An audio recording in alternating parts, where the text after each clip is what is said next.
How to find discount properties on MLS. Looking for properties that have a price reduction on MLS is a great way to increase your net profits and your walk-in equity in a deal. So it's very, very important for you to understand how do I find reduced priced or discounted properties on MLS. Training real estate agent is essential because it can help you obtain market insights, guiding you where to find and how to find the best deals. It's also crucial to give them as much time, know-how, and authority as much as possible to work on your terms. By conducting some basic, rational, logical, unanswerable thought experiments, I have concluded there are 5 realizations. In the first place, I know money is not made in real estate, but is made when you purchase it right. So I feel it's much more valuable to trade for equity in one day than it would be to gain in years from a gradual appreciation. So buying properties with a walk-in equity is the number one way of making money in real estate. Because when you buy properties with walk-in equity, you immediately give your investment a security. As a consequence, looking with significant equity has become imperative. And the second realization that I came to understand is the MLS was the best place to find deals. Every person that I have worked with and all the real estate things that I've learned, how to look for properties. And they always taught, look for delinquent places, look for foreclosures, look for auction bases, attend auctions, attend foreclosures, attend power of sales, and so on to look for bargain properties. But the problem with that is there's too much competition out there, and you do not end up buying properties below market because of this competition. The purpose of discovering options after a short time in the market realized that doing deals in such a location would be a waste of time because I faced fierce competition from other investors and I was forced to expand on considering MLS.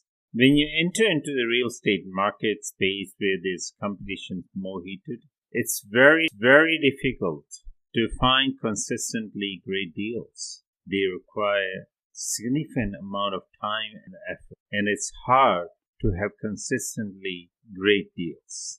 It is the best to use the resources of other people, means OPR, especially realtors, since they are in the market daily and they understand the market, and especially if you could train them to look for the deals as per your terms, you will have an upper hand when searching for properties. If you could train your realtors to look for deals 15% below the market price, not every realtor is going to understand that, but there will be realtors who will be willing to take up on that and find you the deals. Remember, most investors are just talkers. So don't be just a talker, be the action taker. And if you take the action, you will succeed in this market. The next point is to connect with the others like realtors. Connect with the right realtors is the best to use OPR, means other people's resources, such as realtors. Their resources and time are available to you as investors, free of charge when purchasing properties. So ask them to look for deals 15% below the market price. It's also a fact that many realtors or real estate agents are not well trained in finding deals for investors, and they cannot identify those properties with at least, let's say, 15% equity. Since it would be too much hassle for them to search, many people just don't find them. They like to do straightforward deals and think of creative options as manipulative. Most investors are just talkers. Additionally, I learned why realtors don't like dealing with investors is because a lot of the investors are just talkers. They waste time of the realtors. Due to the simple fact that most investors are just talkers, not worth a penny less than they promise. It's no surprise that real estate investors find it hard to attract good real estate agents or brokers who will find them great deals. With the list, investors with good judgment and ability to identify suitable opportunities who act quickly are considered significant assets. My story. I was interested in identifying realtors who had a clear understanding of my objectives and assets as I required to accomplish them. I chose 10 real estate agents that I thought would be a good fit and where I would like them to work based on my goals and values. Then I gave them a criteria, 15% discount criteria, and only five of them replied that I was insane. 3 even didn't bother to respond. Out of the 10 agents that I got in touch with and talked to, only 2 responded. They sent me some listings with some potential properties. One of the realtors sent me 2 listings over to me, and a 3,200 square foot house with a price tag of $280,000. I knew the houses in the neighborhood were selling around $90 per square foot at that time. So I called the realtor and told them I was interested in the property in that particular area. It was a foreclosed house currently being advertised for sale and placed on the market. The banks received 3 bids on that day, and mine was selected because I had the highest bid. I closed on the property quickly. I sold the house after 4 years, which has increased by $150,000 in value and yielded more profits each year. It's very important for you to understand the per square foot price in your area. So the best way is you ask your realtor to give you tons of data, let's say 100 houses in your area between the square footage range that you are looking for. Let's say you're looking for anywhere around 3,000 square foot or 2,500 square foot. So you can ask them to give you the data from 25 to 3,500 square foot, last 100 houses sold in your area at or below the median price range houses. So that way you will have a per square foot price for your area. And if you have the house asking price and you know how much they're asking for, you divide it by the square footage, you will have the cost per square footage price. And knowing the per square footage price in your neighborhood will help you and prove it very beneficial in this business because it's simple. Once the realtor sends you the deals, you will immediately calculate the per square footage price. You will know if it's a good deal or not. Speed is of essence. I'm sure if you get the deal and you act fast, like I have a system that guarantees me access to the deals and I immediately act on them to get the best prices. Leverage. Leverage is one of the most important things in real estate. Without leverage, you cannot scale. So leverage time and resources of the real estate agents to search the deals for you. It's their daily job. Build up the relationship, train them how you work, train them to work on terms, and it can be a mutually very beneficial relationship. So in summary, to search for real estate properties at discount, look for the realtors instead. Number 2, locate all the advertising sources for real estate listings in your area and search for top 10 agents who have listings that match the term like investors, TLCs, motivated seller, etc. Once you see those words, you will know that these realtors are dealing with the properties for investors. And once you have them, get in touch with those agents to see if you can build up a working relationship. Things to remember. Make sure to define your specifications and your investment needs so that the realtor is not in doubt. They exactly know what you're looking for. For example, you're looking for a 3-bedroom house with minimum 1 to 2 washrooms, and it should not require much renovations. It should be from a distressed seller, not a distressed property. And the second thing is you should be ready to make the move.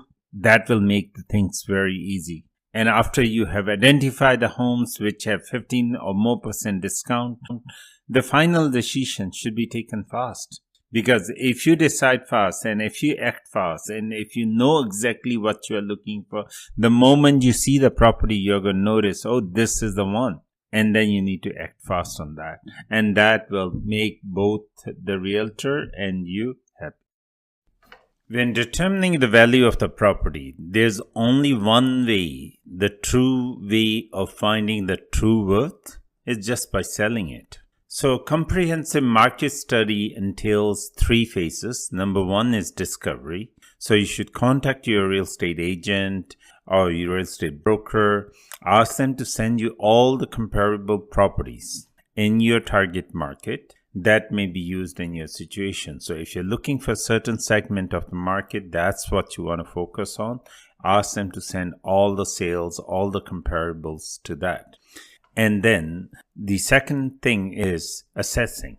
After they have sent you all the information, after considering all the relevant properties, your goal is to reduce the list to 3 most valuable ones, the 3 best listings. And out of those 3, you want to check all those 3 physically and then determine the final subject property on which you want to focus on and determine its market value.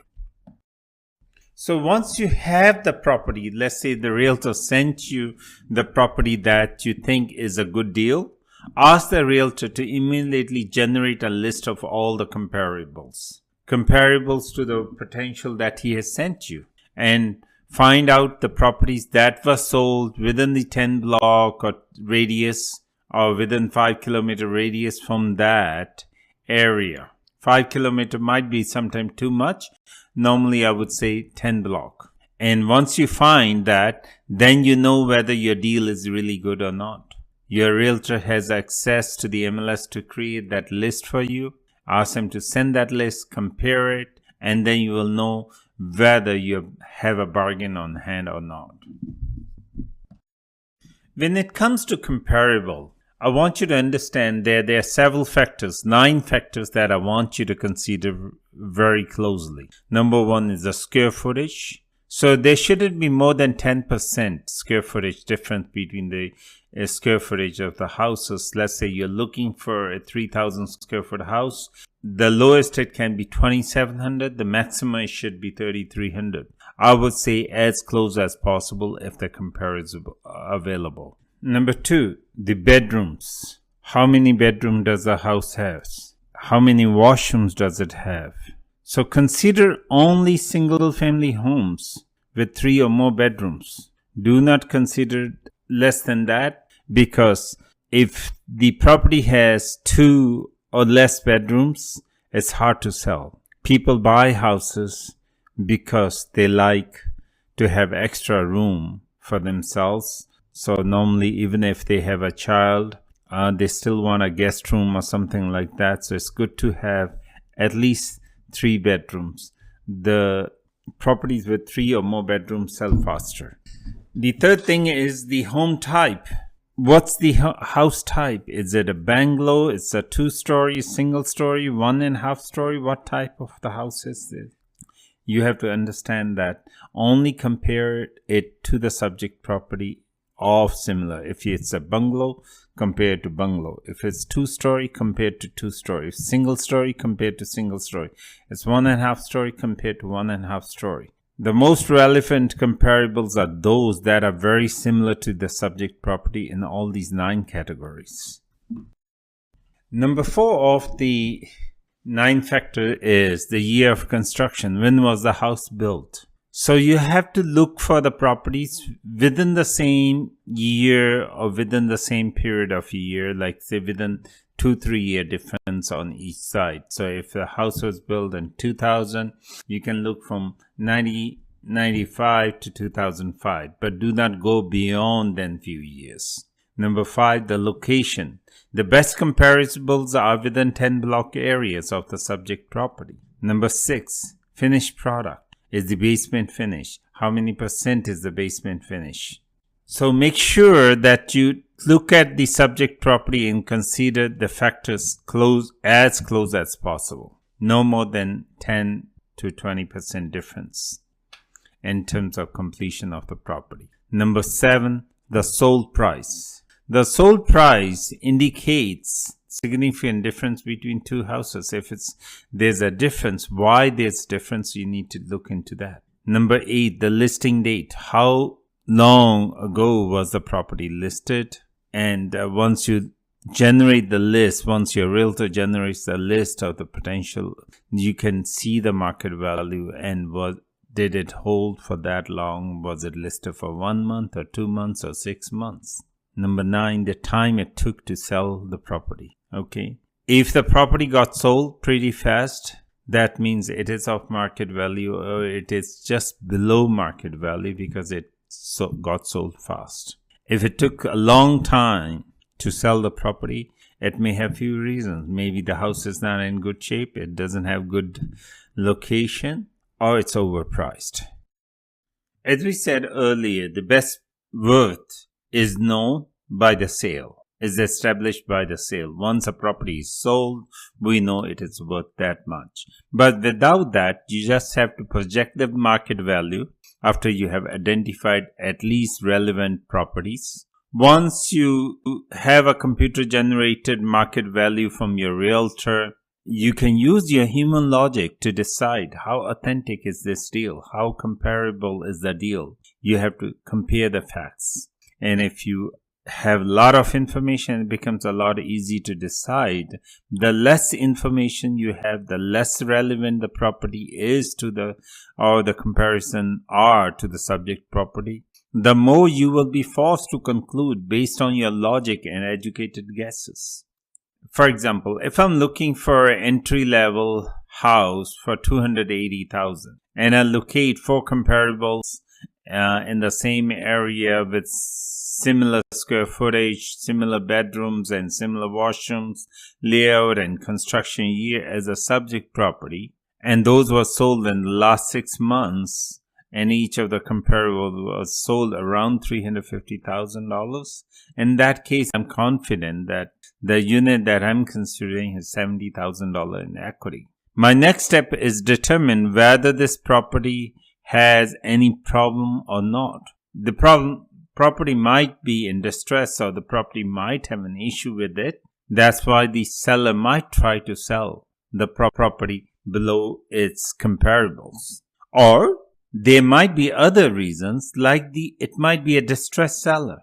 He might be going through divorce. He might be going through bankruptcy. He might be planning to file for bankruptcy, or he might be filing for a consumer proposal, or he might have collections. He might have lost his job and doesn't want to, have the property anymore.